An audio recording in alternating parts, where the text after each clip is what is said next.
A peasant who couldn't read walked into the palace of the Russian Tsar and within months held more power than men who'd spent lifetimes climbing the ranks. That shouldn't be possible, but Grigori Rasputin did it anyway, and the way he pulled it off remains one of history's strangest stories. January 1869. A baby was born in a mud-floored hut in Pokrovskoye, a village so remote that maps barely acknowledged its existence. The father, Yefim, worked other people's land for wages that kept the family perpetually on the edge of starvation. The mother, Anna, had already buried several children. Infant mortality wasn't unusual here. It was expected. They named the boy Grigori. The name means watchful. Whether his parents sensed something unusual about this child, or simply liked the sound of it, we don't know. What we do know is that Pokrovskoye offered exactly 3 possible futures: farming, drinking yourself to death, or both simultaneously. The village sat in western Siberia, where winter temperatures dropped low enough to kill exposed skin in minutes. Wooden houses clustered together against the cold. No electricity, no running water, no school. The church stood at the centre, its presence reminding everyone that suffering in this life meant rewards in the next. Grigori's childhood left almost no records. Peasant children didn't merit documentation, but fragments survived through later interviews and the memories of villagers who knew him. He worked in the fields as soon as he could walk. He watched horses, he helped with harvests. The work was brutal and the compensation minimal. His father had a reputation. Yefim drank heavily and fought often.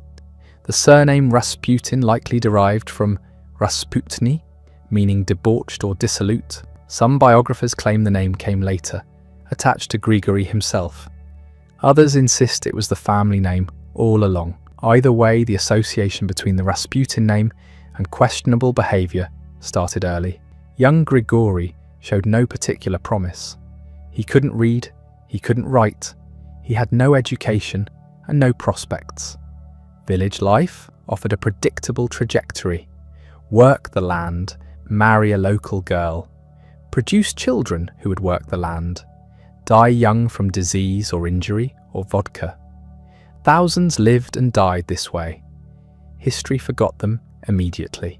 But something shifted when Grigori reached his late teens. The accounts vary wildly. Some say he experienced visions. Others claim he survived a near-death illness that changed him. A few suggest he witnessed a miracle that shattered his previous understanding of reality. The truth is probably simpler and stranger than any single story. Religious fervour wasn't unusual in Siberian villages. The church provided the only break from endless labour. But certain individuals took it further, abandoning normal life to wander as strangers, pilgrims who owned nothing and survived on charity while seeking spiritual truth. These wanderers were called straniki, and they occupied a peculiar space in Russian culture, part holy man, part beggar, part madman. Around 1890, Grigori left Pokrovskoye. He was roughly 21 years old, already married to a local woman named Praskovia Dubrovina, already a father. He walked away from all of it. Later accounts claim he felt called. Skeptics suggest he simply wanted to escape the grinding poverty and limited horizons of village life. Perhaps both were true. He walked to the Verkhoturya monastery, about 200 miles from Pokrovskoye. The journey took weeks on foot. The monastery was known throughout the region as a place where spiritual seekers gathered. Monks, pilgrims, holy men, charlatans, and genuine mystics all mixed together in an atmosphere thick with incense and intense religious devotion. What happened during his time at Verkhoturya remains murky. Rasputin never wrote down his experiences and later gave contradictory accounts. He claimed to have studied under hermit monks who taught him to pray without ceasing. He spoke of fasting for days, of achieving states of ecstasy through deprivation and repetition of the Jesus prayer. He described visions of the Virgin Mary. The monastery followed the tradition of Eastern Orthodox mysticism, which emphasized direct personal experience of God rather than mere intellectual understanding. Practitioners believed that through specific techniques, prayer, fasting, physical exhaustion, the human soul could temporarily merge with the divine. Rasputin absorbed these teachings and added his own interpretations. He also encountered members of the Klistai, a heretical sect that believed sin could lead to salvation. Their logic went like this: if you deliberately committed sins, then repented with genuine anguish, God's grace would be even greater. Therefore, the path to holiness ran through deliberate transgression. The Orthodox Church condemned this theology as dangerous nonsense, but it appealed to people who wanted spiritual intensity without the boring parts like restraint and discipline. Whether Rasputin actually joined the Kalisti or simply learned from them is debated. He certainly incorporated elements of their practice into his own developing approach. He would later claim that physical contact, including sexual contact, could be a form of prayer if done with the right intention. His enemies would seize on this to paint him as a fraud and a predator. His followers would insist he was misunderstood. After several years of wandering between monasteries and holy sites, Rasputin returned to Pokrovskoye, but he wasn't the same man who'd left. He'd grown his hair long. He'd stopped cutting his beard. He wore peasant clothing that was deliberately rough and unwashed. He spoke differently, mixing religious language with Siberian dialect in a way that sounded both primitive and profound. The villagers didn't know what to make of him. Some thought he'd lost his mind. Others suspected he was faking holiness to avoid real work. But a few, particularly women, found themselves drawn to this strange man who spoke about God with unsettling intensity and claimed to see into souls. He started healing people, or at least people claimed he healed them. A woman with chronic pain said he prayed over her and the pain vanished. A child with fever recovered after Rasputin visited. A man's injured leg improved following Rasputin's touch. Were these genuine miracles, spontaneous remissions, psychosomatic effects, or simple lies? Impossible to say, but the stories spread. His wife Praskovia tolerated his absences and his growing reputation with remarkable patience. She bore him 3 children who survived infancy. When he was home, he worked the land. When he wasn't, she managed without him. Their relationship was practical rather than romantic, which was typical for peasant marriages. By 1903, Rasputin had developed enough of a following that he decided to expand his reach. Pokrovskoye was too small. He needed a larger stage. He began making trips to larger cities, presenting himself as a starets, a holy elder. The title was usually reserved for monks of advanced age and proven wisdom. Rasputin was in his 30s and had no formal religious training, but he had presence. He arrived in St. Petersburg in 1903, carrying nothing but a staff and wearing clothes that marked him immediately as a peasant. The capital of the Russian Empire was a city of palaces and poverty, of aristocrats in silk and workers in rags. The gap between rich and poor was so vast that they might have been different species. The Orthodox Church dominated religious life, but beneath the official surface ran currents of mysticism, occultism, and spiritual seeking. The educated classes were fascinated by anything that promised access to hidden truths. Rasputin, with his claims of visions and his apparent healing powers, arrived at exactly the right moment. He found his way to Bishop Theophan, an influential churchman with mystical leanings. Theophan was impressed. Here was a genuine peasant with no education, no sophistication, no guile, speaking about God with raw conviction. The bishop introduced Rasputin to other clergy, who introduced him to wealthy laypeople, who introduced him to members of the aristocracy. Within months, Rasputin was visiting the homes of some of the most powerful people in Russia. He didn't change his manner or his appearance. He still dressed like a peasant, still spoke in his rough Siberian dialect, still smelled like someone who considered bathing optional. But something about this deliberate crudeness fascinated the upper classes. He was authentic in a world drowning in pretense. The women particularly responded to him. Aristocratic ladies living lives of rigid formality and emotional starvation found in Rasputin someone who looked them in the eyes and spoke to them as if they were real people rather than decorative objects. He touched them, not always sexually, though those accusations would come later, but physically. He held their hands, he embraced them. He broke through the wall of propriety that kept everyone at a careful distance. He told them they were beautiful. He told them God loved them. He told them their sins didn't matter because grace was infinite. For women raised to believe they were fundamentally corrupt and needed constant male supervision, this message was revolutionary and intoxicating. Men had more complex reactions. Some saw through him immediately and dismissed him as a fraud. Others found his bluntness refreshing. A few recognized that he was dangerous, but none of them could deny that he was effective at gaining access to circles that should have been completely closed to an illiterate Siberian peasant. The key to understanding Rasputin's rise is recognizing that he wasn't playing by the normal rules. He didn't try to hide his origins or improve his education or adopt sophisticated manners. He did exactly the opposite. He amplified everything that made him different. The peasant clothing became his uniform. The crude speech became his trademark. The unwashed smell became proof of his holy indifference to worldly concerns.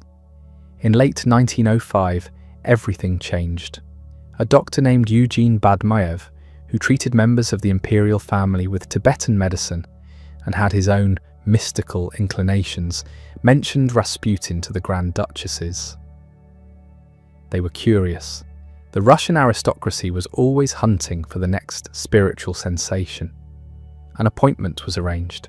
Rasputin was about to meet the two people who would determine the rest of his life, and in a very real sense, the fate of Russia itself. The Tsar and Tsarina were desperate. Their son was dying slowly, and no doctor could help. They'd tried everything. Now they were willing to try a peasant holy man who claimed God spoke through him. The first meeting took place on November 1st, 1905, at the home of Grand Duchess Militsa. Nicholas and Alexandra arrived quietly, without the usual imperial fanfare. They needed discretion. If word got out that the Tsar and Tsarina were consulting a peasant mystic, the mockery would be merciless. Rasputin was waiting. He didn't bow, he didn't use their titles. He looked directly at them, something no one did, and spoke as if they were ordinary people who happened to need his help. "You are troubled," he said, not a question, a statement. Alexandra stiffened. Nicholas remained carefully neutral. They hadn't mentioned Alexei. The meeting was supposedly about spiritual guidance, nothing more. But Rasputin continued. "There is pain in this house. A child suffers." The room went silent. How could he know? Alexandra's face betrayed everything. Here was someone who understood without being told, who saw through the careful lies they told the world. Rasputin moved closer. He took Alexandra's hand. She should have pulled away. Empresses don't let strange peasants touch them. She didn't move. "God has not abandoned you," Rasputin said. "The boy will live. I have seen it." Those words changed everything, not because they were particularly profound, but because Alexandra desperately needed to hear them from someone who seemed to have genuine authority. Doctors dealt in probabilities and grim prognoses. Rasputin dealt in certainties. The Tsarevich would live. He had seen it. How could he be so sure? They invited him to visit again, then again. By early 1906, Rasputin had become a regular presence in their lives, though few people outside the immediate family knew it. The imperial couple maintained the public fiction that they consulted him only for spiritual advice, the same way they might consult any priest, but the truth was far more significant. Alexei had another bleeding episode in 1906. The boy had bumped his leg, nothing serious, but for a haemophiliac, even minor trauma could trigger internal bleeding that wouldn't stop. The joints swelled, The pain was excruciating. Alexei screamed. The doctors administered morphine and waited. There was nothing else they could do. Medical science in 1906 had no treatment for haemophilia. They could only watch the child suffer and hope the bleeding stopped before it killed him. Alexandra sent for Rasputin. He arrived at the palace and went directly to Alexei's room. The doctors were dismissed. What happened next depends on who's telling the story, but the basic facts are undisputed. Rasputin sat beside the bed. He spoke to the boy in a low, calm voice. He stroked his forehead. He prayed. Within a short time, Alexei's pain began to subside. The swelling started to decrease. The crisis passed. The doctors had no explanation. The Tsarina had a very simple one. Rasputin had saved her son's life through divine intervention. This happened multiple times over the following years. Each time Alexei had a serious episode, Rasputin would be summoned. Sometimes he came in person, sometimes, if he was away from Petersburg, he sent a telegram. The little one will not die. Do not let the doctors bother him too much. And invariably, the crisis would resolve. Modern medical analysis suggests several explanations. Haemophilia symptoms can fluctuate naturally. Stress makes bleeding worse, and Rasputin's calming presence might have genuinely helped. The doctors, in their desperate attempts to treat the boy, may have made things worse with their interventions. When Rasputin told them to leave Alexei alone, he might have accidentally hit upon the best treatment available at the time. Or there's a darker possibility. Some historians have speculated that Rasputin himself, or someone working with him, made the boy sick, then cured him to demonstrate power. There's no solid evidence for this, but it can't be completely dismissed. What matters is not whether Rasputin actually had healing powers. What matters is that Alexandra believed he did. And that belief gave him a kind of power over the Imperial family that no one else possessed. He became indispensable, the one person who could save the heir to the throne, the man who stood between the Romanov dynasty and extinction. By 1907, Rasputin's influence was obvious to anyone paying attention. He had moved from being an occasional visitor to being a fixture in the imperial household. He came and went as he pleased. He called the Tsarina Mama and the Tsar Papa. He gave advice on everything, not just spiritual matters, politics, appointments, military strategy, and frequently his advice was taken. This did not sit well with the Russian establishment. Court officials who had spent their entire lives mastering the intricate protocols of imperial service watched in horror as this unwashed peasant ignored every rule and suffered no consequences. Ministers who had worked their way up through the bureaucracy discovered that their carefully drafted proposals could be overturned by a word from Rasputin. The aristocracy, which prided itself on breeding and refinement, saw one of their most exclusive circles penetrated by someone who represented everything they despised. The attacks began. Whisper campaigns at first. Rasputin drinks. Rasputin visits prostitutes. Rasputin claims to be holy, but lives like a devil. Some of this was true. Rasputin did drink, heavily at times. He did visit bathhouses and brothels. He made no particular effort to hide these activities. His defense was theological and in its own way sophisticated. He was a sinner. He freely admitted it. But that was the point. Only through sin could one truly understand grace. Only by descending into the depths could one appreciate redemption. It was a twisted logic, but it came from a real tradition within certain mystical strains of Russian Orthodoxy. The attacks escalated. In 1907, a monk named Iliador, who had initially been Rasputin's friend, turned against him and began circulating stories. Rasputin seduced women by telling them that physical contact with him was a form of communion with God.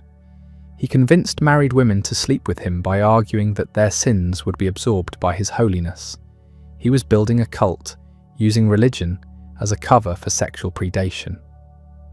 Some of these accusations were certainly true. Multiple women came forward with similar stories, but proving anything was difficult.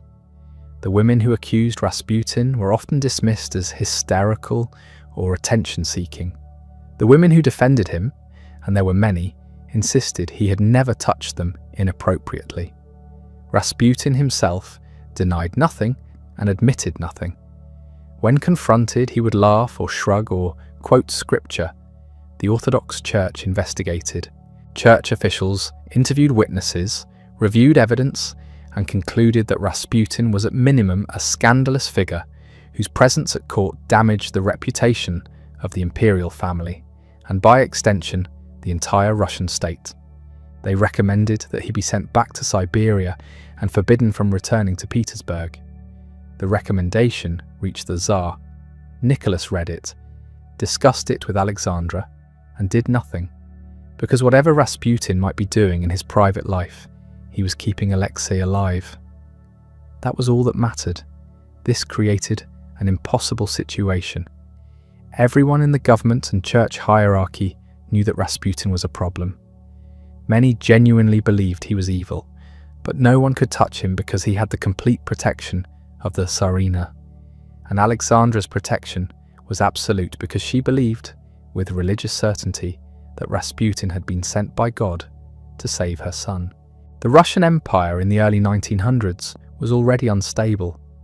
The 1905 revolution had forced Nicholas to accept a constitution and a parliament, the Duma. He'd done so grudgingly and spent the following years trying to claw back as much power as possible. The government was divided between reformers who wanted to modernize Russia and conservatives who wanted to preserve autocracy. The economy was growing, but unevenly, creating new wealth and new resentment. Industrial workers in the cities lived in appalling conditions and were increasingly influenced by socialist and anarchist ideas. The peasants, who made up the vast majority of the population, were barely better off than they'd been under serfdom. Into this volatile situation walked Rasputin, a living symbol of everything wrong with the monarchy. To the educated classes, he represented the superstition and backwardness they were trying to overcome.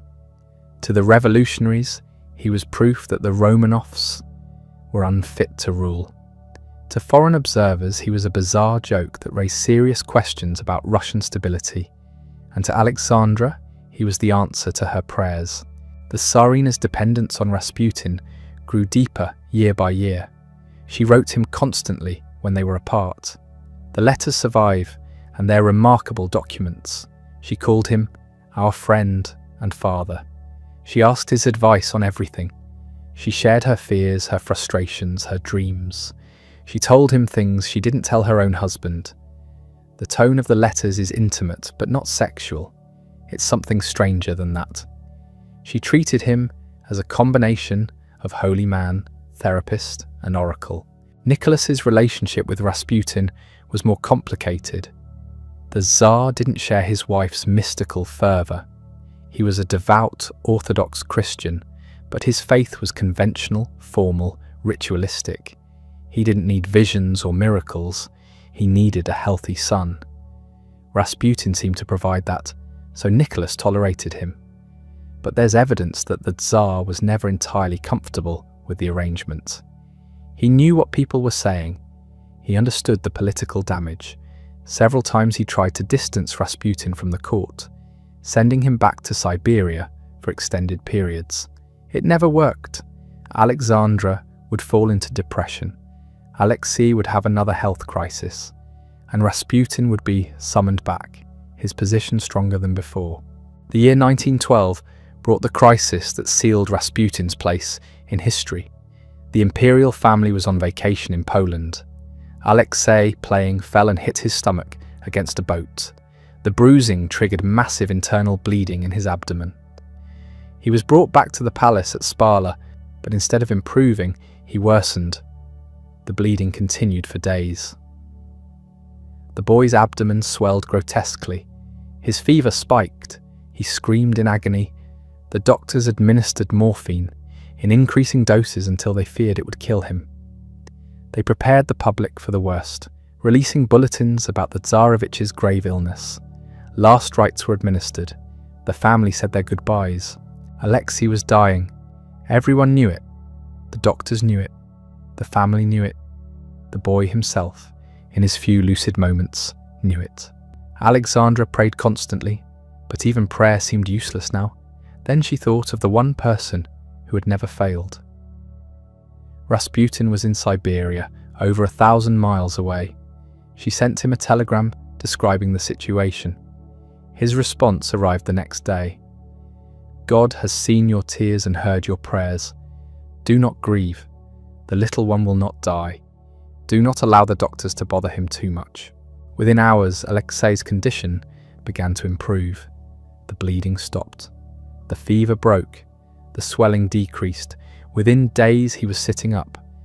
Within a week, he was playing again, though carefully. The doctors were stunned. They had no explanation for the sudden reversal. They'd been certain the child was dying. Alexandra had her explanation. Rasputin had saved her son from the far side of the empire with nothing but a telegram and prayer. After this, nothing anyone said could shake her faith in him. He was not just a holy man, he was a miracle worker. He was the instrument of God's will. He was irreplaceable and untouchable. This absolute conviction would have catastrophic consequences, because within 2 years, Russia would be at war. The government would be in crisis, and Rasputin would be giving advice on matters far beyond his understanding, advice that would help drive the Russian Empire toward collapse. The war that began in August 1914 was supposed to be over by Christmas. Russia mobilized with patriotic enthusiasm. The Tsar appeared on the balcony of the Winter Palace, and the crowds cheered. Ancient hatreds with Germany and Austria-Hungary had finally erupted into open conflict, and the Russian people rallied behind their emperor. Nicholas renamed Petrograd. St. Petersburg sounded too German. He took personal command of the army, believing his presence at the front would inspire the troops and unite the nation. It was a catastrophic mistake. The Russian military was unprepared for modern warfare. The soldiers were brave, often recklessly so, but they lacked rifles, ammunition, artillery, and competent leadership. German machine guns mowed down wave after wave of Russian infantry. Entire armies were encircled and destroyed. The casualties were staggering. By the end of 1914, Russia had lost over 1 million men. By 1915, that number had doubled. The wounded flooded back to Petrograd faster than the hospitals could handle them. The dead were buried in mass graves, and Nicholas was at military headquarters, hundreds of miles from the capital, trying to manage a war effort that was collapsing under its own incompetence. This left Alexandra alone in Petrograd, and she did exactly what everyone feared she would do. She began running the government. She had no experience in administration, no understanding of politics, and no one to advise her except Rasputin. The ministers appointed by Nicholas tried to manage the crisis. Food shortages were developing. The railways were breaking down under the strain of moving troops and supplies. Inflation was soaring. The cities were restless. But whenever a minister made a decision Alexandra disagreed with, she would consult Rasputin, and Rasputin would send a telegram. Sometimes his advice made sense. Often it didn't. But Alexandra treated his words as divine guidance. Ministers who opposed Rasputin found themselves dismissed. Competent officials were replaced with mediocrities whose only qualification was that they didn't challenge the holy man's influence. The Council of Ministers became a revolving door. Between 1915 and 1916, Russia went through 4 prime ministers, 5 ministers of interior, 3 foreign ministers, 3 war ministers, and 4 ministers of agriculture. Stability was impossible. Policy was incoherent, and everyone blamed Rasputin. The rumours about him and Alexandra intensified. Pornographic cartoons circulated, showing the empress and the peasant in obscene situations. Anonymous pamphlets accused them of being German spies. The stories were absurd, but people believed them because the alternative explanations were almost as bad. Either the empress was sleeping with this filthy mystic, or she was so deluded that she'd handed the government over to him because he could pray her son's bleeding away. Neither possibility inspired confidence. Rasputin himself was spiraling. The attention, the power, the constant access to wealth and influence had corrupted whatever genuine spirituality he might once have possessed. He drank heavily. His womanizing became more blatant. He held court in restaurants and bathhouses, surrounded by petitioners and sycophants. He bragged about his influence. He claimed he could make or break anyone in the government. He showed off telegrams from the Empress. He was crude, arrogant, and increasingly reckless. But he was also trapped. He'd become the lightning rod for all of Russia's rage. People who couldn't criticize the Tsar or the Empress directly could pour their fury onto this peasant who'd somehow wormed his way into the heart of power. The aristocracy despised him. The church hierarchy wanted him gone. Even members of the Imperial family were calling for his removal. Nicholas knew this. He received reports. He understood that Rasputin was destroying the monarchy's credibility. But what could he do? Alexandra would not hear a word against the man, and Alexei's health remained precarious. Every few months, another crisis would emerge.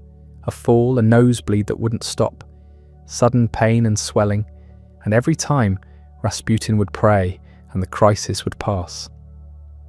The practical explanation is probably that Rasputin's calm presence reduced Alexandra's anxiety, which in turn calmed Alexei, which lowered his blood pressure and reduced the severity of the bleeding episodes. Or perhaps Rasputin simply had good timing. Haemophilia crises often resolve on their own, given enough time. But to Alexandra, these were miracles. And miracles don't obey political convenience. By late 1916, the situation had become untenable. Russia was losing the war, the economy was collapsing, bread lines stretched for blocks, workers were striking, soldiers were deserting.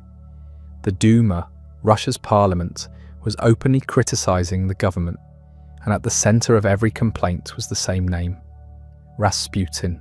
Something had to give. A group of conspirators, all from the highest levels of Russian society, decided they had to act. The leader was Prince Felix Yusupov, one of the richest men in Russia. He was joined by Grand Duke Dmitry Pavlovich, a cousin of the Tsar, and Vladimir Purishkevich, a right-wing member of the Duma. Their plan was simple. They would invite Rasputin to Yusupov's palace, poison him, and dispose of the body. They believed that killing Rasputin would save the monarchy. They would remove the cancer before it destroyed the patient. The night of December 29th, 1916, Rasputin arrived at the Yusupov palace. He'd been told that Yusupov's wife wanted to meet him. The palace was one of the grandest in Petrograd, a testament to wealth that dwarfed even the Imperial family's resources. Rasputin was led to a basement room that had been decorated to look like a dining room. There was food laid out, wine, cakes. Yusupov was charming, playing the guitar, making small talk. Rasputin ate the cakes. They were laced with enough cyanide to kill 5 men. He drank the wine, also poisoned. Nothing happened. The conspirators waiting upstairs grew increasingly panicked. Yusupov kept offering more food, more wine. Rasputin kept eating and drinking. He complained of a dry throat but showed no other symptoms. Hours passed. The poison should have killed him almost instantly. Instead, he was asking for more wine. Finally, Yusupov went upstairs and grabbed a revolver. He returned to the basement and shot Rasputin in the chest at close range. Rasputin collapsed. The conspirators came downstairs. They checked his body. He was dead. They began discussing how to dispose of the corpse. Then Rasputin opened his eyes and lunged at Yusupov. The prince screamed and ran. Rasputin staggered to his feet and followed, crawling up the stairs, out into the courtyard. Purishkevich ran after him and fired 4 shots.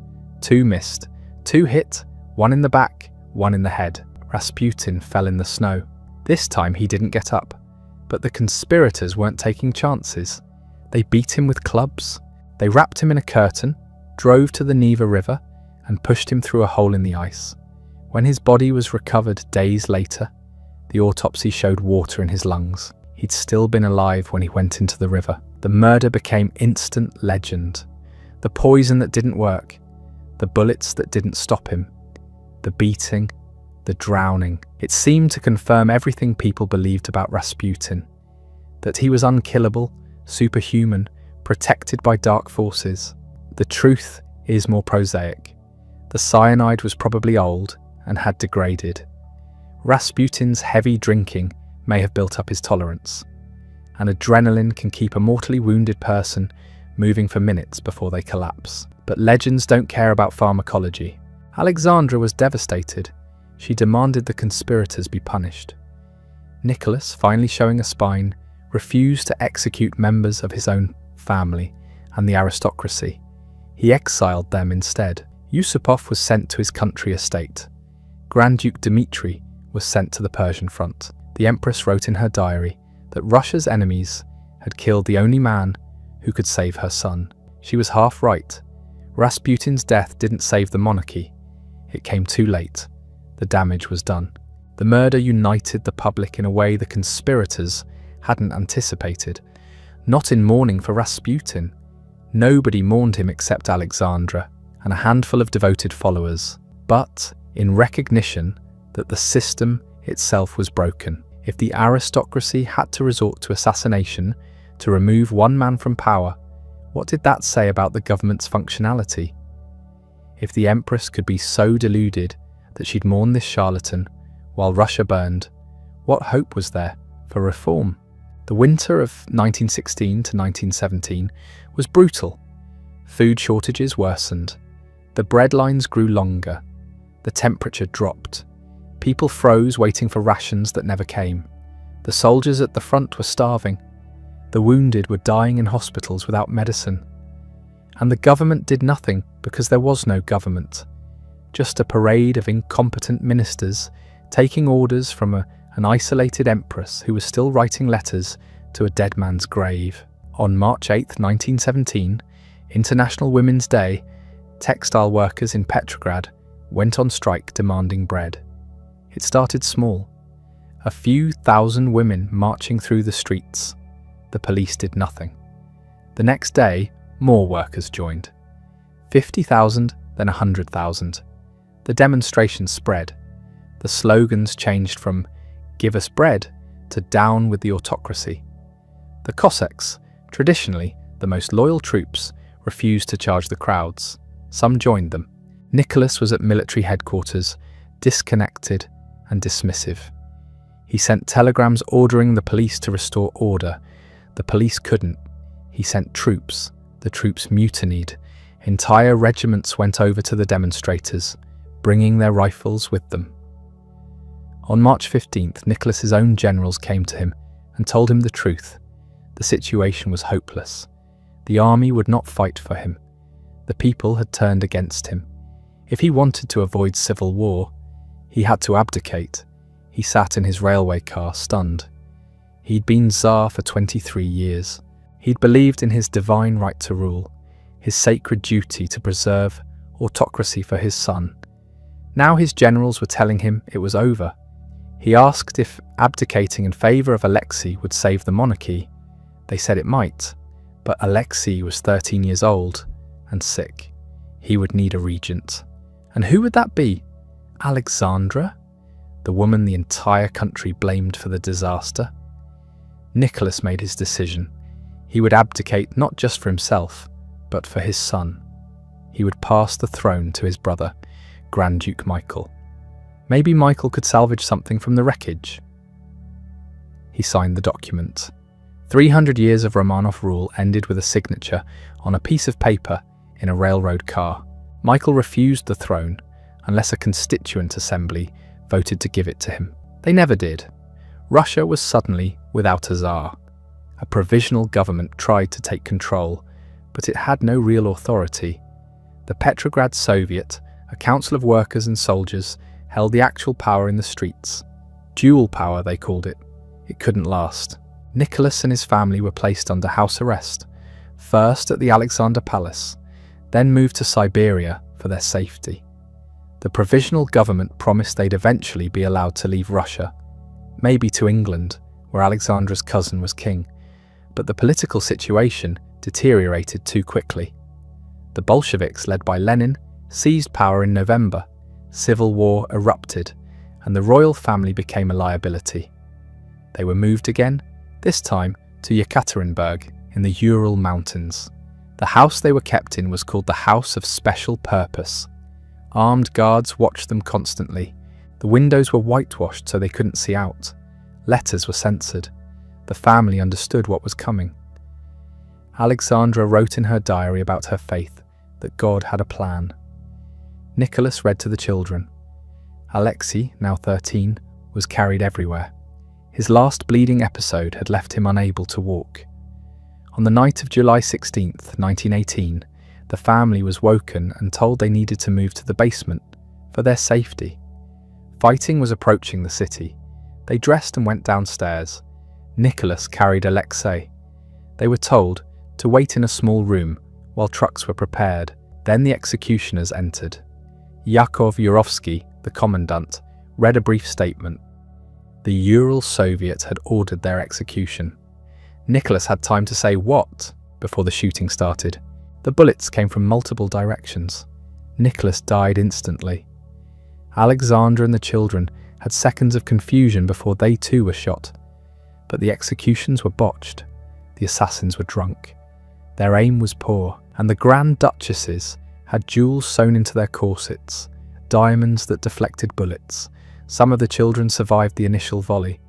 What followed was chaos, stabbing with bayonets, shooting at point-blank range, the room filled with smoke and screaming. It took 20 minutes to kill them all. 11 people died in that basement. Nicholas, Alexandra, their 5 children, the family doctor, 3 servants who'd chosen to stay with them. The bodies were stripped, searched for valuables, and loaded onto a truck. The executioners drove into the forest. They tried to burn the corpses, but didn't have enough gasoline. They threw the bodies down a mine shaft, then changed their minds and retrieved them. Finally, they buried them in a shallow grave and poured acid over the remains.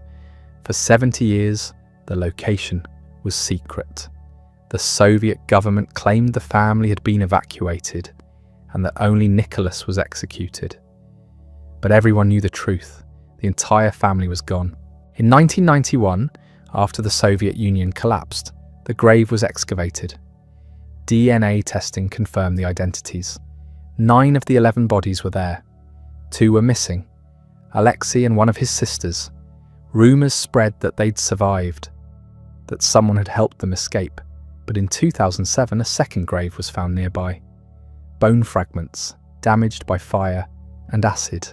DNA testing confirmed these were the missing 2. The entire family had died that night. The haemophiliac boy who'd never had a chance at a normal life. The 4 sisters who'd nursed soldiers during the war. The Tsar who'd believed God wanted him to rule. The Empress who'd destroyed herself, trying to save her son. All of them ended in a basement in the Urals, killed by men who saw them not as people, but as symbols of a system that had to be destroyed. The story of the Romanovs became a legend almost immediately. Books were written, films were made, imposters claimed to be surviving Grand Duchesses. The most famous was Anna Anderson, who insisted until her death that she was Anastasia. DNA testing eventually proved she wasn't. But the desire for a different ending, for someone to have survived, persisted for generations. Why does this story still captivate us? Why do people who've never heard of other royal dynasties know the names Anastasia, Alexei, Alexandra? Part of it is the sheer tragedy. A family destroyed by forces beyond their control. A child whose illness shaped history. A mother's desperate love. An empire's collapse. But there's something else.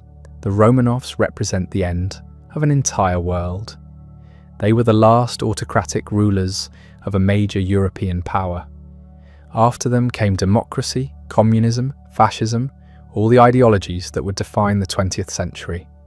Their death marks the end of divine right monarchy as a serious political force. And there's Rasputin, the holy man who wouldn't die. The figure so bizarre that he seems fictional. His presence in the story adds an element of the uncanny, a suggestion that forces beyond the rational were at work. People remember him because he's inexplicable. A peasant who hypnotized an empress, a healer who may or may not have had real powers, a prophet who saw his own death and predicted the fall of the dynasty. The truth about Rasputin is probably mundane. He likely helped Alexei through psychological techniques, calming the boy and the anxious mother, allowing the body's natural clotting mechanisms to work without interference from stress. But the mundane explanation doesn't satisfy. We want the story to be stranger than that. The medical tragedy is easier to understand now. Haemophilia is caused by mutations in genes that code for clotting factors.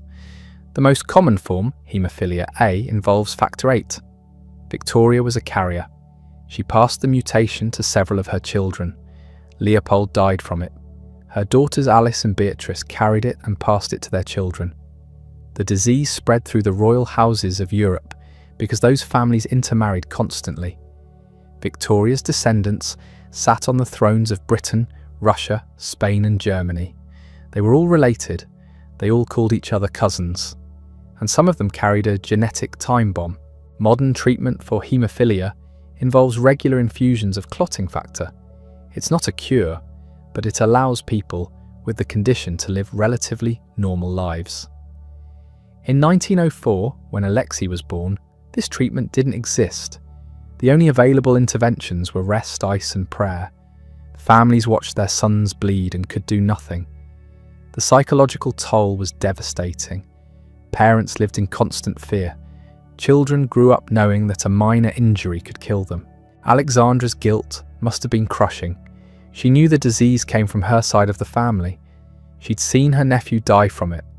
When Alexei was born healthy, she probably allowed herself to hope.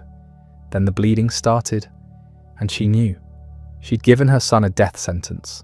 Her precious boy, the heir to the Russian throne, was marked by a disease that would cause him unimaginable pain and likely kill him young. She couldn't fix it. She couldn't take it back. All she could do was try to protect him and search desperately for anyone who could help. That desperation made her vulnerable to Rasputin. She needed to believe he could save Alexei. She needed someone to tell her that her son would survive. Rasputin told her what she wanted to hear, and when Alexei's symptoms improved after Rasputin's interventions, that seemed like proof.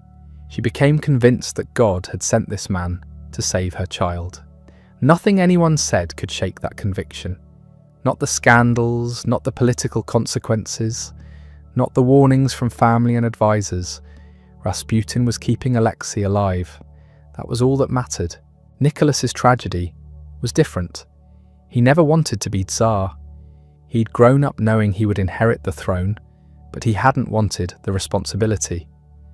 When his father died, Nicholas reportedly said, "I am not prepared to be Tsar. I never wanted to become one. I know nothing of the business of ruling." But duty demanded he accept.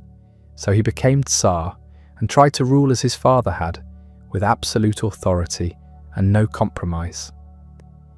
It was the wrong approach for a changing world.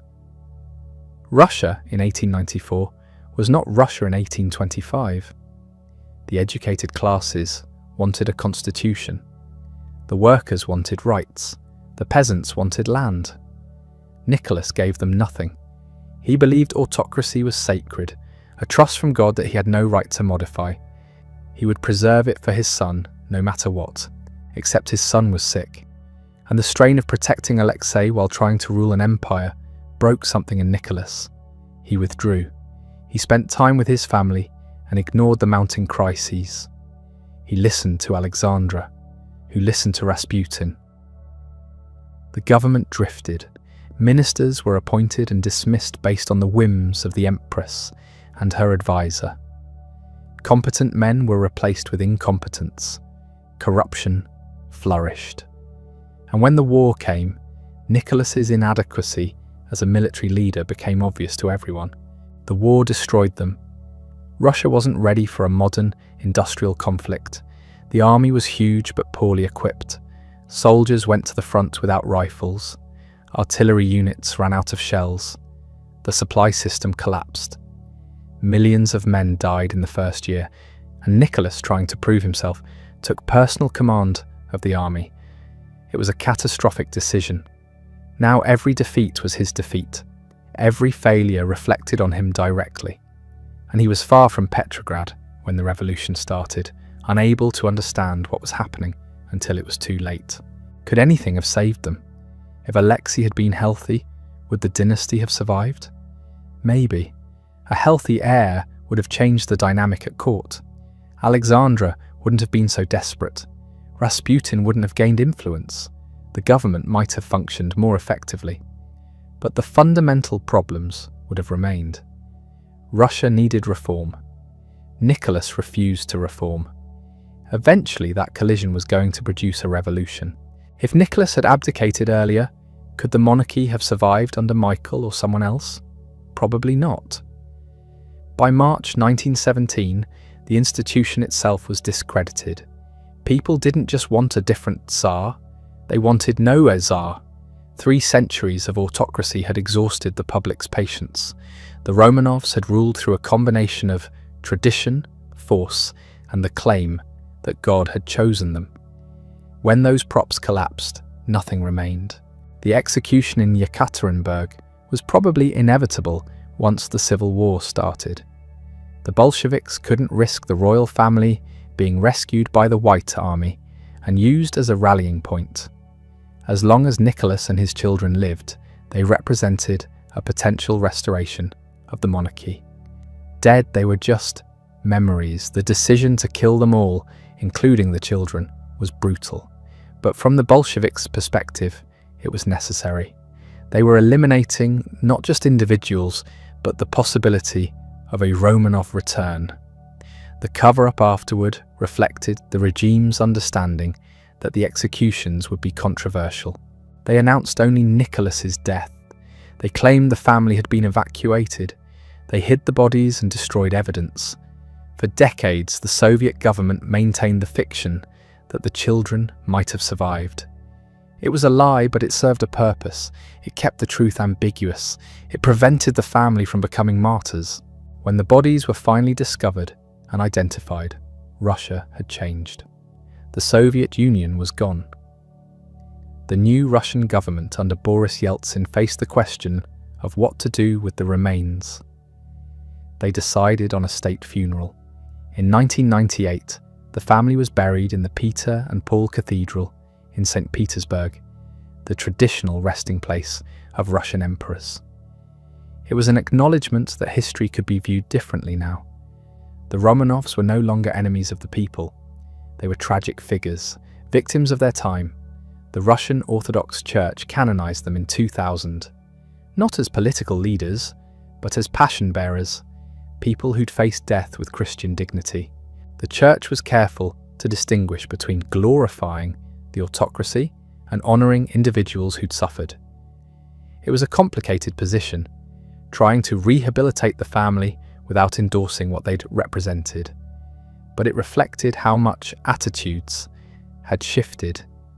The family that had been executed as symbols of tyranny were now venerated as martyrs.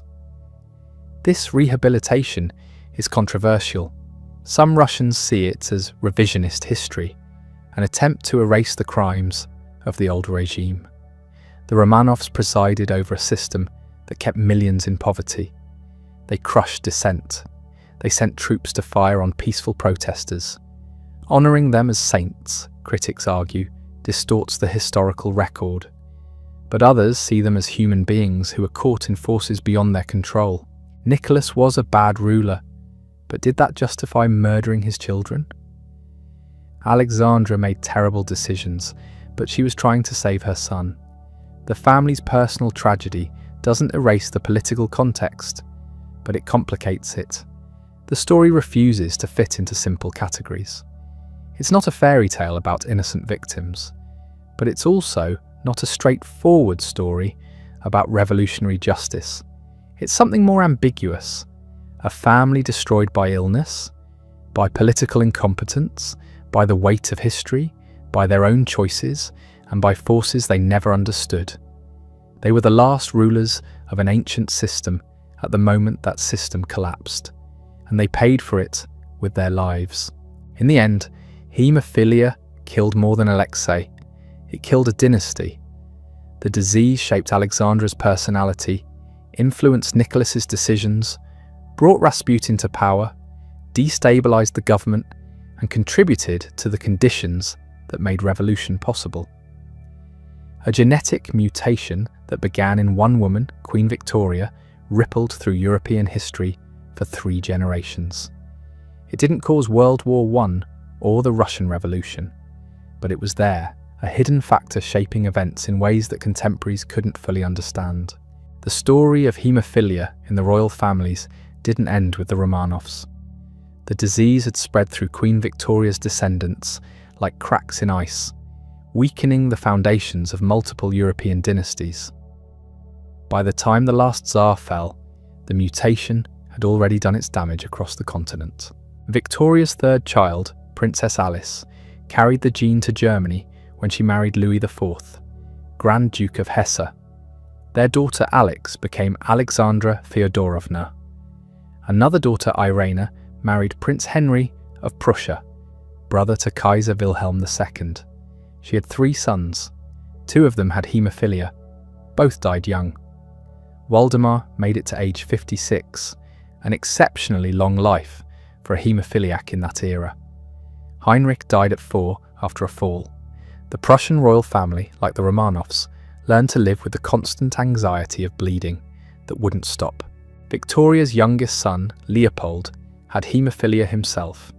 He was intelligent, artistic, politically engaged, everything a Victorian prince should be, except healthy. He lived carefully, avoiding the physical activities his brothers enjoyed. He married Princess Helena of Waldeck and Piedmont. They had 2 children before Leopold died at 30, bleeding to death after a fall.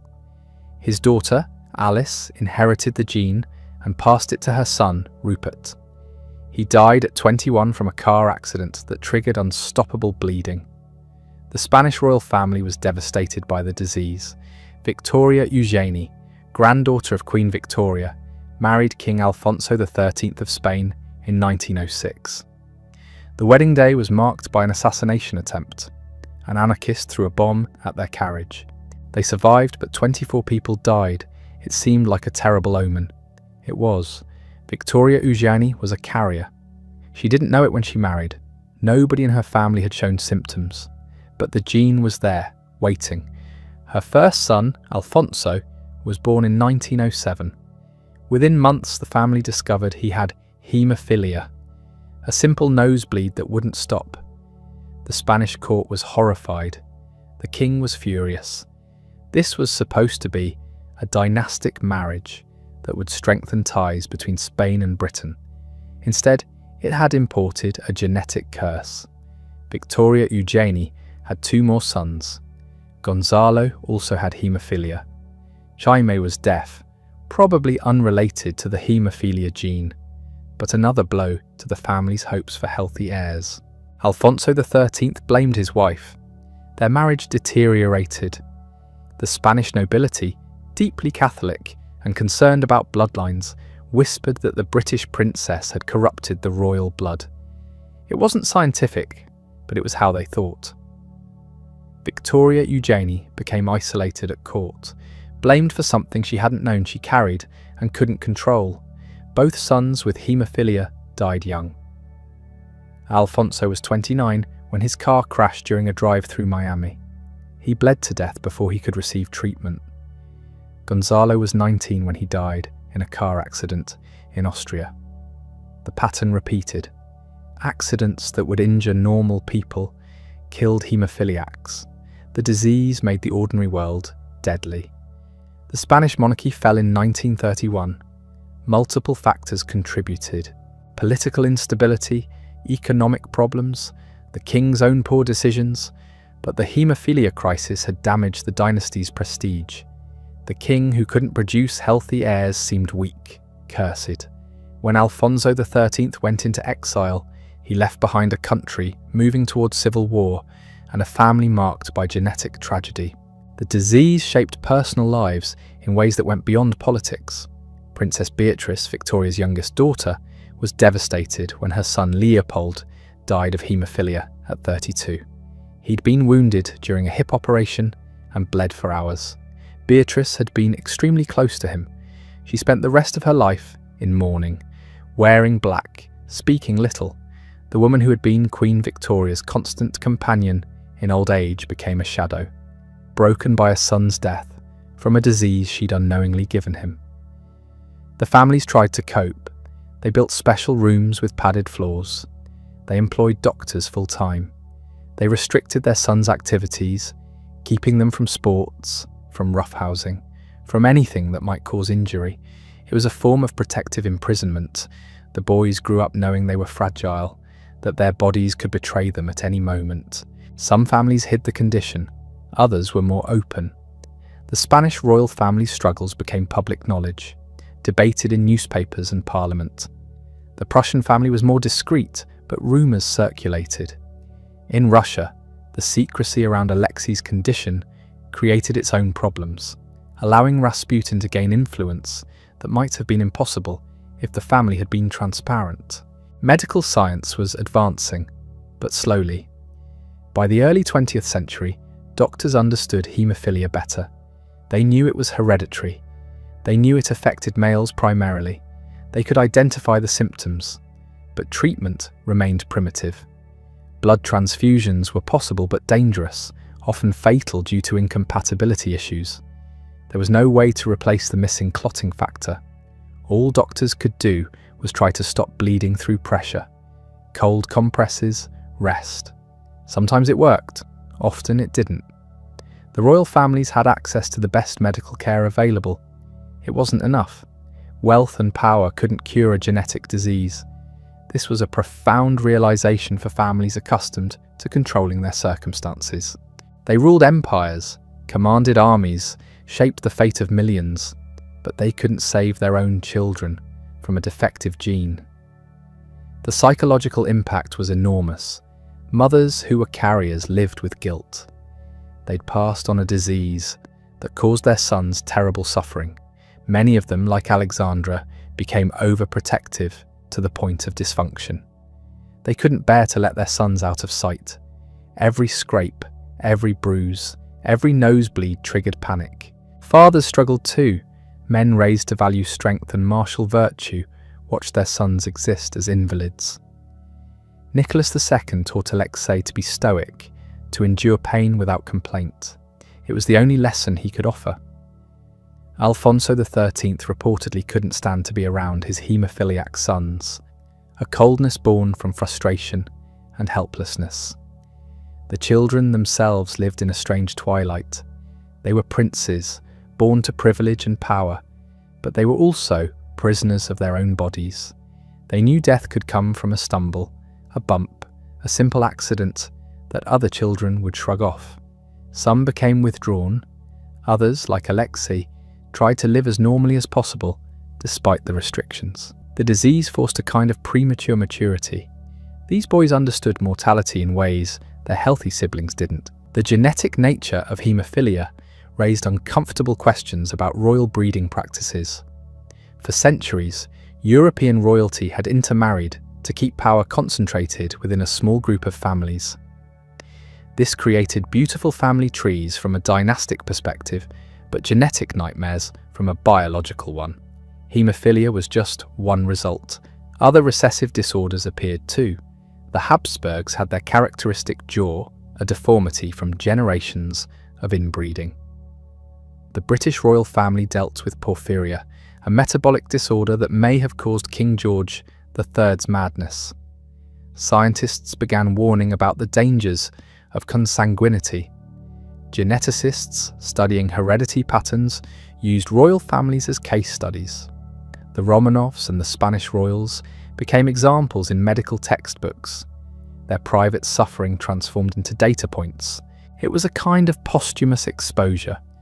The intimate details of their struggles laid bare for scientific examination. some royal families started looking outside their traditional circles for marriage partners. The practice of marrying other royals declined after World War I, partly because there were fewer monarchies left, partly because the genetic risks had become too obvious. The remaining royal families began marrying commoners more frequently. It was presented as romantic, a triumph of love over tradition. It was also practical genetics. The discovery of blood types in the early 20th century improved transfusion safety. By the 1930s, doctors could give haemophiliacs blood transfusions with reasonable confidence they wouldn't kill the patient. This extended lives somewhat. Not enough, but some. The boys who would have died at 10 might make it to 20. It wasn't a cure, just a postponement. World War II brought advances in blood banking and plasma storage. These technologies would later benefit haemophiliacs. During the war itself, though, the remaining European royals with haemophilia faced new dangers. Bombing, displacement, the collapse of old certainties. Some families fled, some stayed. The disease continued regardless of the war raging around them. The real breakthrough came in the 1960s. Scientists identified the specific clotting factors that haemophiliacs lacked. Factor 8 for haemophilia A, factor 9 for haemophilia B. They developed ways to concentrate these factors from donated blood, creating treatments that could prevent bleeding rather than just responding to it. For the first time, haemophiliacs could live relatively normal lives. They could play sports, have careers, raise families. By then, the royal haemophiliacs were mostly gone. The Spanish line died out. The Prussian line ended. The Russian line was murdered. A few descendants remained, scattered through European nobility, but the concentrated cluster of haemophilia in ruling families had dissolved. The disease that had shaped so much royal history became manageable, just as the royals who'd suffered from it disappeared. Queen Victoria died in 1901, long before the full consequences of her genetic legacy became clear. She knew Leopold had haemophilia. She knew some of her daughters were carriers, but she never saw the Spanish princes die young. She never witnessed Alexei's suffering. She never knew that historians would trace revolutionary upheaval partly back to her genes. It's impossible to say whether this knowledge would have changed her decisions about marriages for her children and grandchildren. Probably not. Royal marriages were political arrangements. Personal genetics couldn't be allowed to interfere with dynastic strategy. But the irony is striking. Victoria spent her reign building connections between royal families, trying to create a network of relationships that would prevent war and maintain stability. Her descendants sat on thrones across Europe. The British, Germans, Russians, Spanish, all connected through her bloodline. She was the grandmother of Europe, and she was proud of it. That same bloodline carried a defect that would contribute to the weakening of multiple monarchies. The disease she unknowingly passed on would kill princes, destabilize governments, and become a factor in the fall of the Russian Empire. Her strategy of dynastic connection through marriage had biological consequences she never anticipated. Modern genetic testing could have prevented all of it. If Victoria's daughters had known they were carriers, they could have chosen not to have sons or not to have children at all. If Alexandra had known before marrying Nicholas, the match might never have happened. If genetic counselling had existed, entire branches of the family tree would look different. But genetic testing didn't exist. These families made decisions based on politics, religion, tradition, personal affection. They had no way to see the hidden factor that would shape everything. They were flying blind into genetic catastrophe. The story raises profound questions about fate and choice. How much control do we really have? These were the most powerful families in the world, and they were helpless against a microscopic mutation. All their wealth, all their authority, all their careful planning couldn't save them from something they couldn't see and didn't understand. It also reveals the limits of power. The Romanovs could execute revolutionaries, but they couldn't cure their son. Alfonso XIII could rule Spain, but he couldn't make his children healthy. The disease was a leveler, proof that some things don't respect crowns and thrones. Biology doesn't care about your title. For the families themselves, the experience was devastating. Watching your child suffer, knowing you caused it, unable to fix it. That psychological burden crushed people. Alexandra never recovered from the guilt. Victoria Eugenie lived in a kind of exile within her own marriage. These women were blamed for something that was nobody's fault, a random mutation that happened generations before they were born. The medical understanding arrived too late for the royals, but it arrived in time to change everything else. The story of haemophilia moves from palaces to laboratories, from dying princes to scientific breakthrough. By the mid-20th century, researchers had figured out the mechanism. They understood the clotting cascade, the proteins involved, the genetic inheritance pattern. They could test for it, diagnose it, track it through families. But understanding wasn't curing. Haemophiliacs still bled. They still suffered. They still died young. The breakthrough came in the 1960s with the development of clotting factor concentrates. Instead of whole blood transfusions, which were inefficient and dangerous, doctors could now give patients the specific proteins they were missing. Factor 8 for haemophilia A, factor 9 for haemophilia B. These concentrates were revolutionary. A haemophiliac could inject themselves at home, preventing bleeds before they started. The disease went from a death sentence to a manageable condition. Children who would have been wheelchair-bound could now play sports. Adults who would have died young could now work normal jobs, have families live full lives. It seemed like a miracle. The pharmaceutical companies that produced these concentrates became heroes. They were saving lives, transforming existence for thousands of people. The medical community celebrated. Patients celebrated. After centuries of helplessness, haemophilia had been conquered. But there was a problem. These clotting factor concentrates were made from donated blood. Each batch was pooled from thousands of donors. If even one donor was infected with something, the entire batch was contaminated. And in the 1970s and 80s, something deadly was spreading through blood supplies worldwide. HIV, the virus that causes AIDS, was unknown until 1981. Before that, nobody was screening blood donation. For it. Nobody knew it existed. The virus passed silently through transfusions, through clotting factors, through the very treatments that were supposed to save lives. Haemophiliacs were getting infected at catastrophic rates.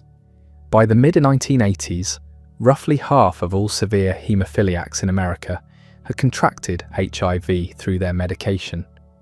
In some countries, the rate was higher. Thousands of people who'd relied on clotting factors to stay alive were now dying from AIDS. The irony was brutal. The treatment that had given them normal lives was killing them.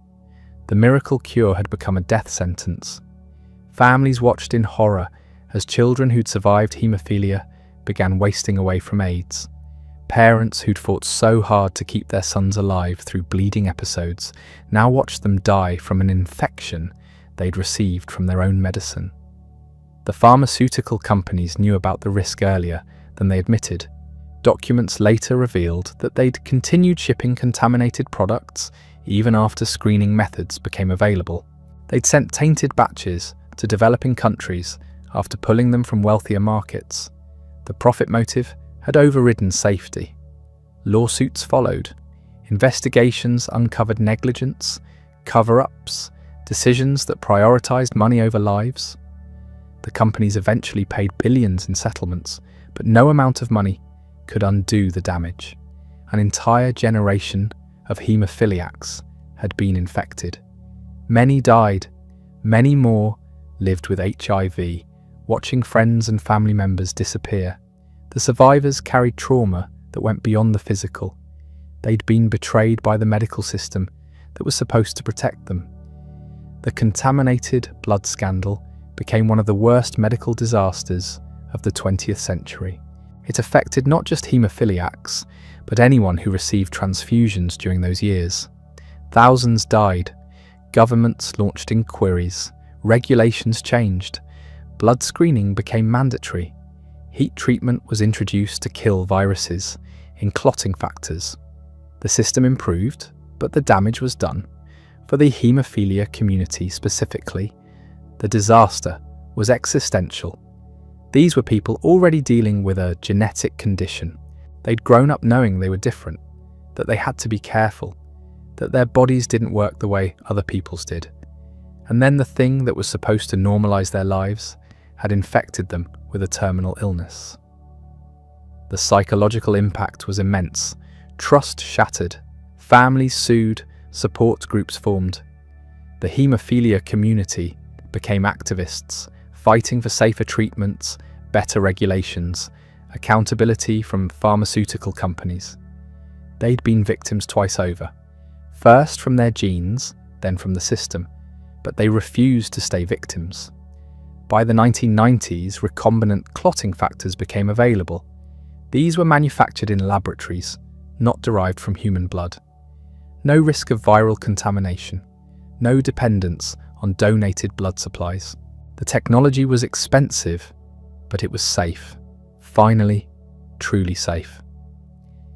Today, a child born with haemophilia faces a completely different reality than Leopold or Alexei did. Regular prophylactic treatment prevents most bleeding episodes. Gene therapy trials are showing promise. Some patients have been essentially cured, their bodies now producing clotting factors naturally. The disease that killed princes is becoming a footnote, but the historical impact remains. Haemophilia shaped the 20th century in ways that are still being understood. It influenced the Russian Revolution. It affected Spanish politics. It changed how we think about genetic disease. The royal families who suffered from it are mostly gone, but the scientific and medical advances that came from studying their condition benefit millions. The research into haemophilia advanced our understanding of genetics, inheritance patterns, protein function. The development of clotting factors led to breakthroughs in biotechnology. The contaminated blood scandal forced changes in medical regulation and blood safety that protect everyone. Tragedy produced knowledge. Suffering produced progress. It's a grim equation, but it's the truth. Sometimes the only way forward is through disaster. Victoria's mutation, random and cruel, ended up teaching us things we couldn't have learned any other way. There's another dimension to this story that's often overlooked. The women, the carriers. They couldn't have haemophilia themselves, but they passed it on. They watched their sons die. They lived with guilt that wasn't their fault. Their experience was invisible for a long time. Medical literature focused on the affected males, the bleeders. The carriers were just vectors, important only for what they transmitted. But their psychological burden was enormous. Alexandra's entire adult life was dominated by Alexei's illness. Victoria Eugenia's marriage collapsed under the weight of it. These women were blamed, shamed, isolated. They had no support system, no genetic counselling, no way to understand what had happened. Modern genetic counselling recognises this. Carriers are patients too. They need information, support, resources. The focus has shifted from just treating the disease to supporting families through the genetic reality. It's a more humane approach, though it came too late for the royal carriers. The historical record shows how they suffered, but it doesn't always acknowledge that suffering as legitimate. They weren't the ones bleeding, so their pain was dismissed. Today we recognise that watching your child suffer is its own kind of agony. That genetic guilt, even when intellectually you know it's not your fault, is crushing. That living your entire life wondering if you're a carrier, if your sons will be affected, if your daughters will pass it on, is a form of torture.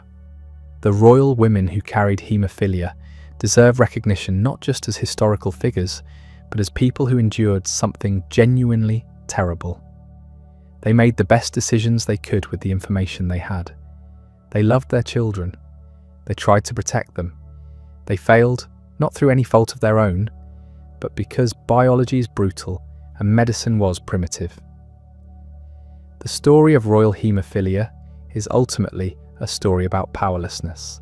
The most powerful families in the world couldn't protect themselves from a genetic mutation. All their resources, all their authority, all their careful planning meant nothing against something they couldn't see and didn't understand. It's humbling. These families shaped nations, commanded armies, influenced millions of lives, and they were completely helpless against a single defective gene. That powerlessness is universal. We're all vulnerable to genetic lottery. Some of us win, some lose, none of us get to choose. The royals just lost more publicly. Their genetic disasters played out in palaces and newspapers, documented in medical journals and history books. But the fundamental experience, the terror of genetic disease, the helplessness of watching a child suffer, the guilt of having passed something on, that's human. That transcends class and power. Queen Victoria, at the height of the British Empire, had the same fears as any mother whose child is sick. Alexandra, Empress of Russia, felt the same desperation as any parent in a hospital. The crowns and thrones didn't protect them from that. If anything, it made it worse. Their suffering was public. Their decisions were scrutinized. Their guilt was amplified by the knowledge that their genetic legacy was affecting not just their families but entire nations. Modern medicine has changed the equation. Genetic testing allows people to make informed choices. Treatments turn fatal diseases into manageable conditions. Gene therapy might eliminate inherited disorders entirely.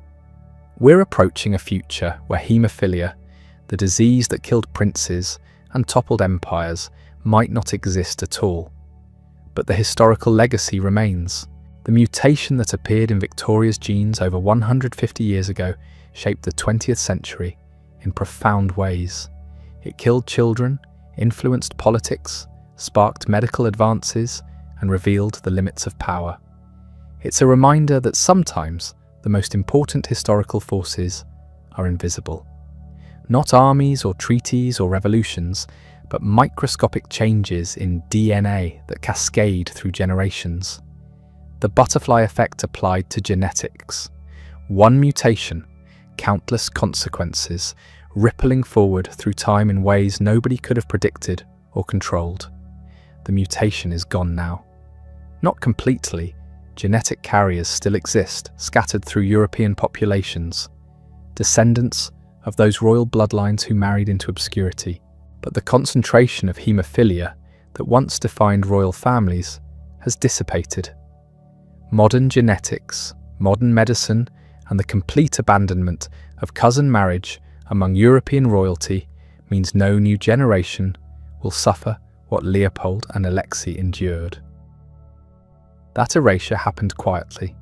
No dramatic moment, no last royal haemophiliac dying in some symbolic way.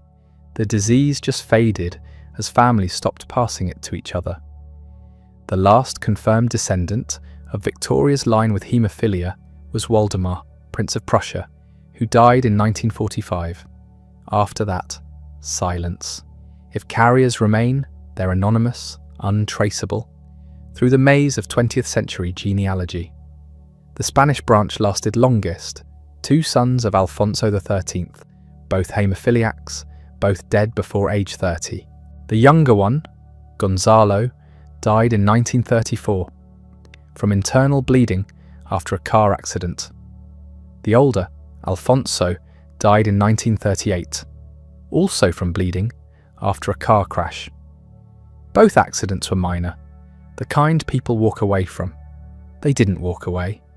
Their sister Beatrice was a carrier. Her sons faced the same risk, but by then the family had learned. They tested. They knew. They made different choices. That's the pivot point, when genetic knowledge moved from theory to practice, when families could test instead of guess, when prevention became possible. Before genetic testing, royal families played roulette every generation. After testing, they could opt out entirely. Some did through prenatal screening. Others chose adoption. Some simply decided not to have children. The disease that had been a death sentence became a choice, and most chose to end it. This raises uncomfortable questions about what we're willing to eliminate. Haemophilia seems straightforward. It's painful, it's deadly, it serves no purpose. Removing it from the gene pool appears purely beneficial. But the logic that justifies eliminating haemophilia can extend to other traits. Where's the line? We're already there. Genetic screening for Down syndrome has reduced births by 70% in some countries. Iceland essentially eliminated it. Parents learn, parents decide, parents terminate. The same technology that prevents haemophilia prevents Down syndrome, prevents hundreds of genetic conditions that previous generations had no choice about. Some call this progress, others call it eugenics. Both are right. The tool is neutral, the application defines its morality. Preventing a child from suffering haemophilia seems good. Preventing a child with Down syndrome from existing seems different, though the mechanism is identical. We're engineering the human race, whether we admit it or not. Royal haemophilia was passive eugenics. Families didn't choose the mutation, but they chose who married whom, which meant choosing which genes propagated. They did this badly, concentrating harmful mutations through incest. Modern genetics lets us do it better, more precisely, with actual knowledge instead of blind tradition. But better execution doesn't resolve the ethical question. Should we eliminate genetic diseases? All of them? Only the severe ones? Who decides severity? Haemophilia killed princes, but modern treatment makes it manageable. If we'd had today's medicine in 1900, would we still consider it worth eliminating? What about conditions that cause suffering, but also produce unique perspectives or capabilities?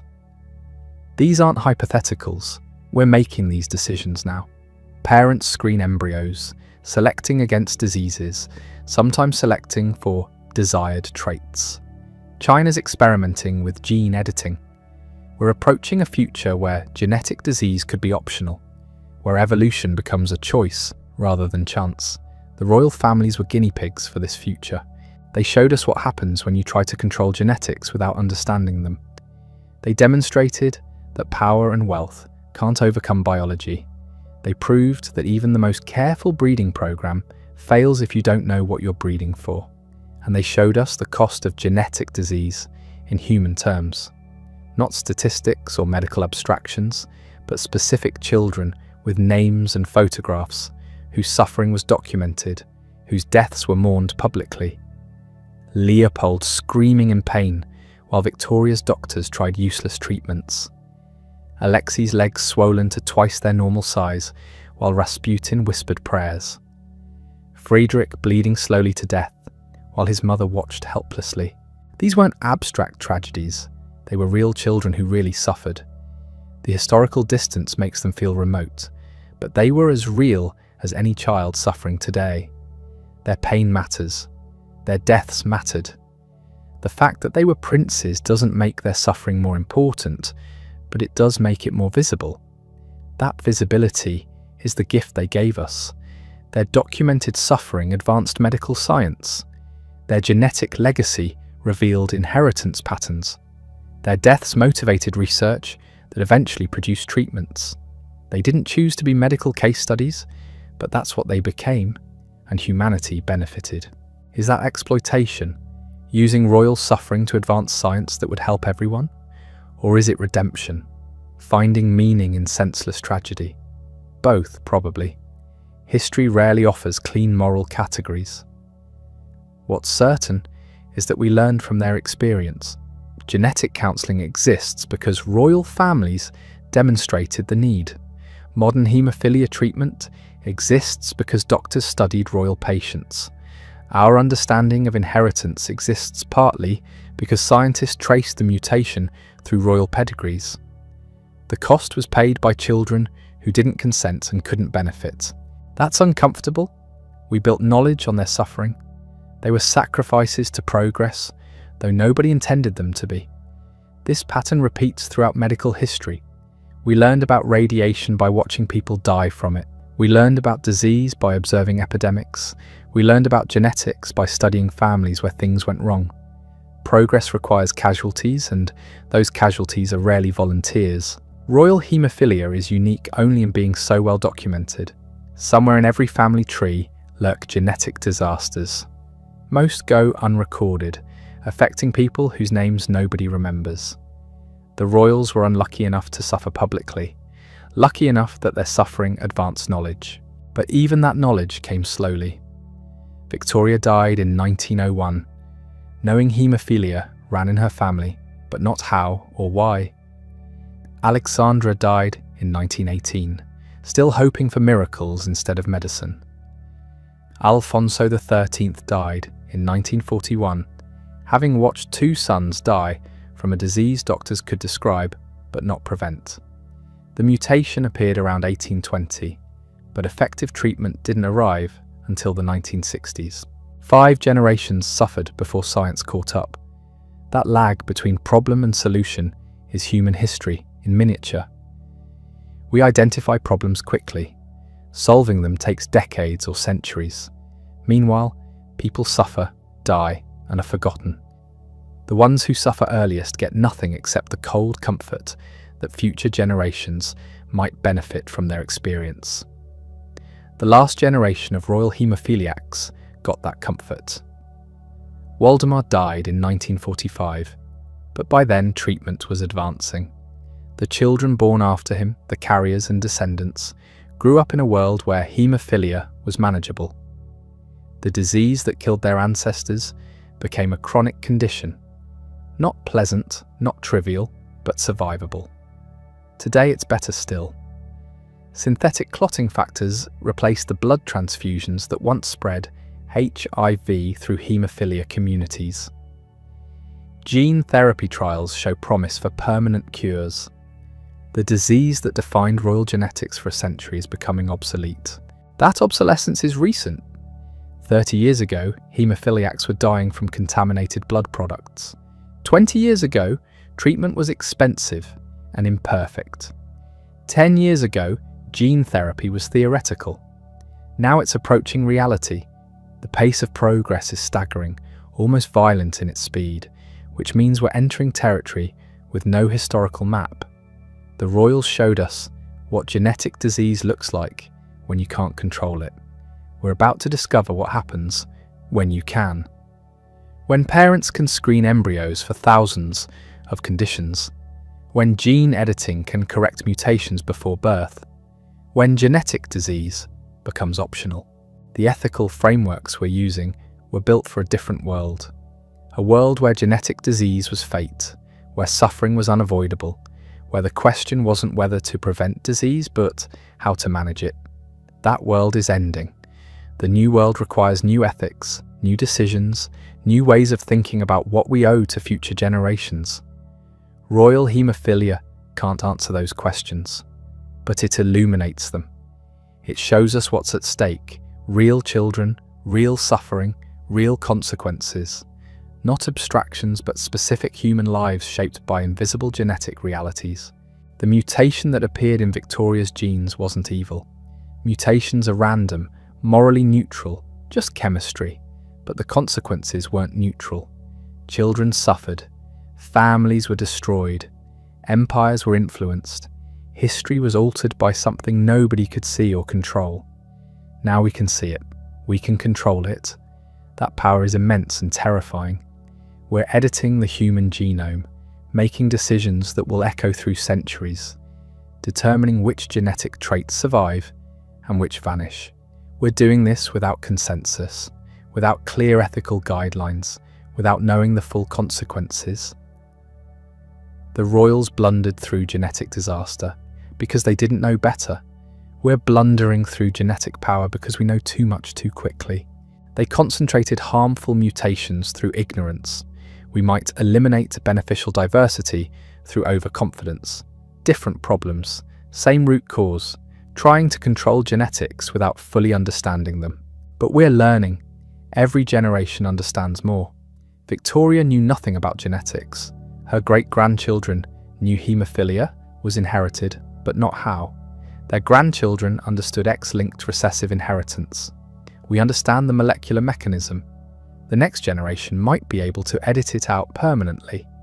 That progression from ignorance to knowledge to power happened faster than anyone expected. The gap between Darwin and CRISPR is only 160 years. In evolutionary terms, an eye blink. We went from discovering genetics exists to rewriting the human genome in less time than it takes for one genetic disease to fade naturally from a population. The speed matters because evolution works slowly. Natural selection takes thousands of generations to eliminate harmful mutations. We're trying to do it in one generation using technology that's barely tested. The confidence is breathtaking, possibly justified, definitely dangerous. Royal haemophilia is a warning label from history. This is what happens when you mess with genetics without understanding them. This is the cost of genetic mistakes. This is why the decisions we're making now matter so profoundly. But it's also a promise the suffering wasn't meaningless. The children who died, the families who grieved, the empires that stumbled, all of it advanced human knowledge. We learned from their experience. We built better medicine. We developed genetic science.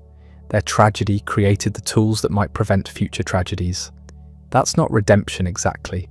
Nothing redeems a child's suffering, but it's something. Meaning extracted from pain. Progress built on sacrifice. The long arc of history bending toward understanding. The mutation that killed Leopold and Alexei and dozens of others is now a case study in medical textbooks. The disease that terrified royal families is now treatable, maybe soon curable. The genetic mystery that confounded Victoria's doctors is now understood at the molecular level. That transformation happened because people suffered, because doctors studied their suffering, because scientists traced the patterns, because researchers developed treatments. It happened through work and luck and time. It wasn't inevitable. It required countless people making countless decisions, most of them forgotten now, their contributions absorbed into the great anonymous current of progress. The story ends not with a conclusion, but a continuation. Royal haemophilia is history, but genetic disease isn't. New mutations appear constantly. New challenges emerge. The fight against genetic suffering continues in different forms with different tools. We're better equipped now. We understand more, we can do more, but we're also making bigger decisions with less certainty about their consequences. The power to prevent genetic disease is also the power to reshape humanity. That power demands wisdom we're still developing. The royals didn't have that power. They could only watch as genetics played out its brutal logic. We have the power, which means we have the responsibility. What we do with it will define the next chapter of human evolution. One we're writing ourselves, rather than letting nature write. That's the real legacy of royal haemophilia. Not the specific disease which is fading into history, but the lesson that genetics matter, that invisible forces shape lives, that power and wealth can't overcome biology, and that knowledge, however, slowly gained, eventually produces the tools to reshape reality itself. Looking back across this entire story, from Victoria's mutation to CRISPR gene editing, from dying princes to laboratory cures, the arc is clear. We went from complete helplessness to unprecedented control in roughly 150 years. That's nothing. Evolutionary timescales measure change in millions of years. We compressed genetic revolution into 5 generations. The speed created casualties, royal children who died just before treatments arrived, haemophiliacs infected with HIV from the medicine that was supposed to save them, families torn apart by guilt over mutations they didn't understand. Every advance came too late for someone, but the advance came. That matters. Progress is cruel in its timing, but undeniable in its trajectory. Leopold died screaming in 1884. Today, a child with his exact condition takes the injection and plays soccer. The gap between those realities is almost incomprehensible. We did that. Not gods, not nature, not fate. human beings working slowly, making mistakes, learning from failure, building knowledge molecule by molecule until we understood enough to intervene. The scientific method applied to suffering until suffering decreased. Royal haemophilia was never just about royalty. It was never just about one disease. It was a preview of every genetic challenge humanity would face. How do we deal with inherited conditions? Who decides what's worth preventing? What are we willing to sacrifice for genetic perfection? Where does treatment end and eugenics begin? These questions didn't disappear when haemophilia became manageable. They intensified. Now we're asking them about hundreds of conditions, making decisions that will reshape the human genome permanently. The stakes are higher because the power is greater. The royals showed us what not to do. Don't marry your cousins. Don't hide genetic problems. Don't let pride override biology. Don't assume power protects you from nature. These seem obvious now. They weren't obvious in 1850. They also showed us something harder to articulate. That suffering can have meaning without being deserved. That tragedy can advance knowledge without being justified. That individual pain can create collective progress without making the pain worthwhile. These are uncomfortable truths. We want suffering to be meaningless or redemptive, never this awkward middle ground where it's both. But that's where we live. In the middle ground between random cruelty and cosmic purpose. Mutations happen randomly. We give them meaning through how we respond. Victoria's mutation was chance. What humanity did with that chance, the research, the treatments, the knowledge gained, that was choice. Every genetic disease tells this same story at different scales. Sickle cell, cystic fibrosis, Huntington's, thousands of conditions, each affecting thousands of families. Royal haemophilia is just a version that got documented in palaces and preserved in history books. The suffering wasn't special. The visibility was. That visibility is the gift. Not a gift anyone wanted to give or receive, but a gift nonetheless. We learned from watching them suffer. We built medicine from studying their disease. We developed ethics from wrestling with their dilemmas. They were guinea pigs for genetics, involuntary pioneers of a science that didn't exist when they were born. The last royal haemophiliac died in 1945. Almost nobody alive today remembers when the disease was a death sentence. We're 2 generations removed from that reality. The children being born now with haemophilia will grow up in a world where gene therapy might cure them permanently.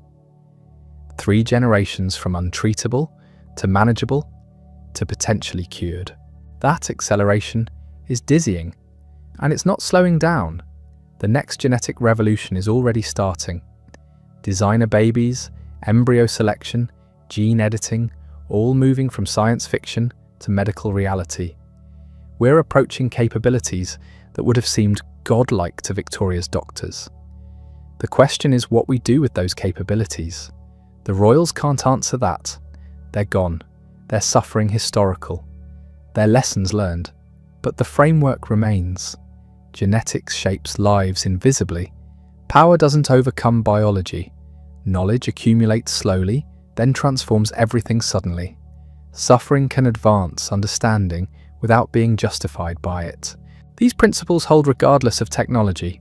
Whether we're watching haemophiliac princes bleed to death or editing embryos to prevent genetic disease, the underlying reality is the same. We're fragile biological machines made of chemistry we're only beginning to understand, trying to control processes we barely grasp, making decisions with consequences we can't fully predict. The difference is we're making those decisions now instead of having them made for us by random mutation and natural selection. That's progress. It's also terrifying. The responsibility that comes with genetic power is crushing. Get it right, and we eliminate suffering. Get it wrong, and we damage humanity permanently. Royal haemophilia is a case study in getting it wrong, then slowly, painfully, getting it right. The wrong part took a century. The right part is still developing. That ratio should humble us. We're very good at creating problems, slower at solving them, and worst at predicting consequences. But we keep trying. That persistence is maybe the real story here. Not the mutation, not the princes, not the revolutions, but the steady accumulation of knowledge despite setbacks. Doctors who studied haemophilia for decades without breakthroughs. Researchers who pursued dead ends. Scientists who built on each other's work across generations. Progress made by people who died before seeing results. That's less dramatic than Rasputin's murder or the fall of the Romanovs, but it's more important. The spectacular events made headlines. The quiet work made cures. Both are part of the story, but only one actually helped the next generation of haemophiliacs. We're still doing that work. Different diseases now, better tools, same process, observation, hypothesis, experiment, failure, refinement, breakthrough. The scientific method grinding forward, turning suffering into data, data into understanding, understanding into intervention. It's not pretty, it's not fast, it's not fair to the people who suffer while we figure it out.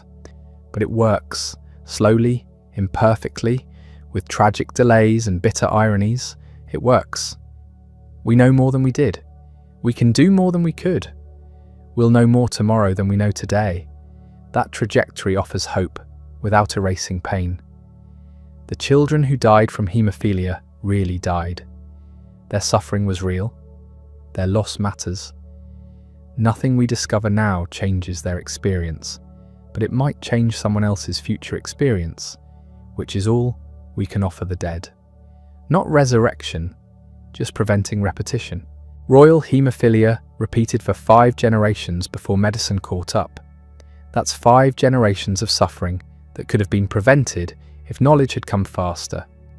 But knowledge doesn't arrive on demand. It accumulates through work.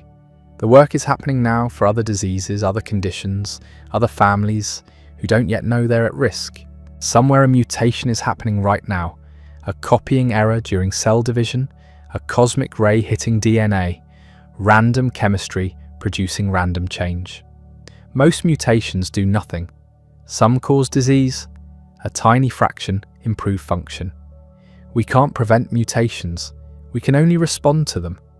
How we respond defines us. The royals responded with denial, secrecy, and eventually desperate faith in mystics. We're responding with genetic screening, gene therapy, and systematic research. Better response, better outcomes, same underlying challenge. Biology is complicated, and we're part of biology, whether we like it or not. That's the humbling part. All our technology, all our knowledge, all our power, we're still subject to the same forces that killed Prince Leopold. Different probabilities, better interventions, but the fundamental vulnerability remains. We're meat machines running on chemistry, and chemistry sometimes fails. The question isn't whether we'll eliminate all genetic disease. We won't. Mutations keep happening. New problems keep emerging. The question is how we handle the reality of genetic imperfection. Do we treat it as tragedy, challenge, or just part of being alive? Do we pursue elimination at all costs or accept some level of diversity, even when diversity includes disease? Royal haemophilia doesn't answer these questions, but it forces us to ask them. A mutation that killed princes is now treatable. Should we eliminate it entirely? What about conditions that are less severe? What about traits that aren't diseases but aren't optimal? Where do we stop? These are the questions that will define the next century. Not whether we can edit genes, we can, but whether we should, and if so, how much. The royals stumbled into genetic disaster through ignorance. We might stumble into genetic catastrophe through overconfidence. Or we might get it right. We might develop wisdom alongside power. We might learn to use genetic technology carefully, ethically, with genuine respect for complexity we don't fully understand. That's possible. Not guaranteed, but possible. The story of royal haemophilia suggests caution. It took 140 years from first appearance to effective treatment. 40 of those years we thought we had a solution. Concentrated clotting factors. And that solution killed thousands through HIV contamination. Even when we think we've solved the problem, we might be creating new problems we can't see yet. That's not an argument for paralysis. It's an argument for humility, for moving forward carefully, for remembering that genetics is complicated and our understanding is incomplete, and the consequences of mistakes echo through generations. The royals paid for their mistakes with their children's lives, their empires, their legacies. We'll pay for ours too, though we don't yet know the price. Maybe we'll get lucky and the price will be small. Maybe we'll look back from 2150 and wonder why we worried so much, the same way we look back at fears about vaccination or antibiotics that turned out to be groundless. Or maybe future generations will look back at us the way we look at the royals, sympathetic to their situation, horrified by their choices, grateful they made the mistakes so we didn't have to. Either way, we're making history right now. The decisions we make about genetics in the next 20 years will shape humanity for centuries. That's the weight we carry. That's the legacy of royal haemophilia, transmitted not through genes, but through knowledge.